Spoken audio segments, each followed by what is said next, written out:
শোনো শোনো, তোমাদেরকেই বলছি। হ্যাঁ, তোমাদেরকে। এই কথাটা কিন্তু এর আগে কাউকে বলিনি। শুনবে কথাটা কি?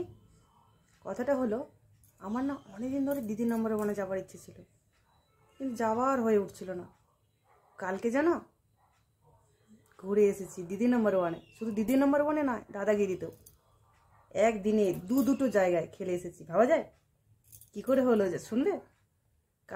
এটা কালকেরই কথা, কিন্তু কালকে না সকাল থেকে আমি সব কাজ করলাম রাত পর্যন্ত সুন্দরভাবে, যেরকম রোজকার কাজ করি।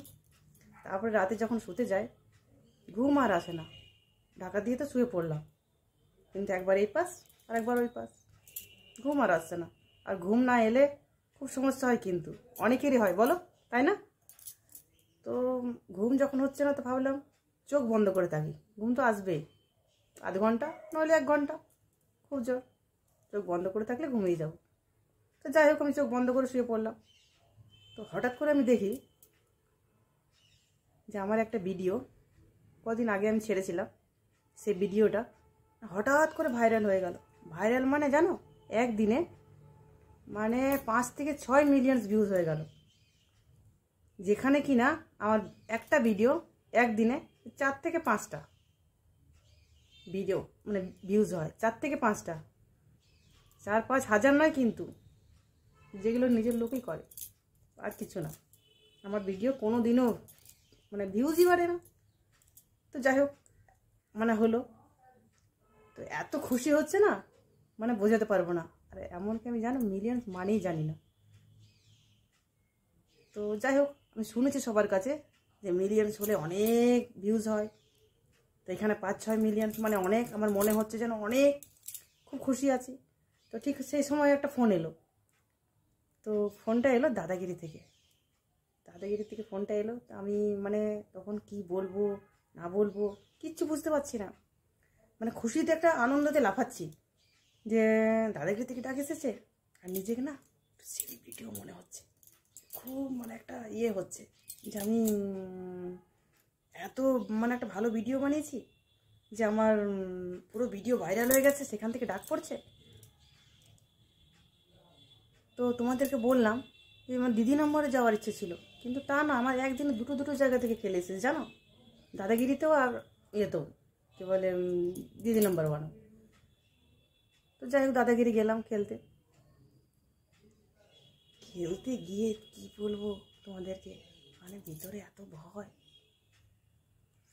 এমনি একটা ভয়, আর ওপর থেকে শুধু একটা মনে সাহস দেখাচ্ছে সবাইকে যে আমার খুব সাহস, আমি খুব মানে একটা খেলবো। কিন্তু তা নয়, ভিতরে তো ভয়টা যাবে কোথায়, যে আমি মিলিয়ন্স মানেই জানি না।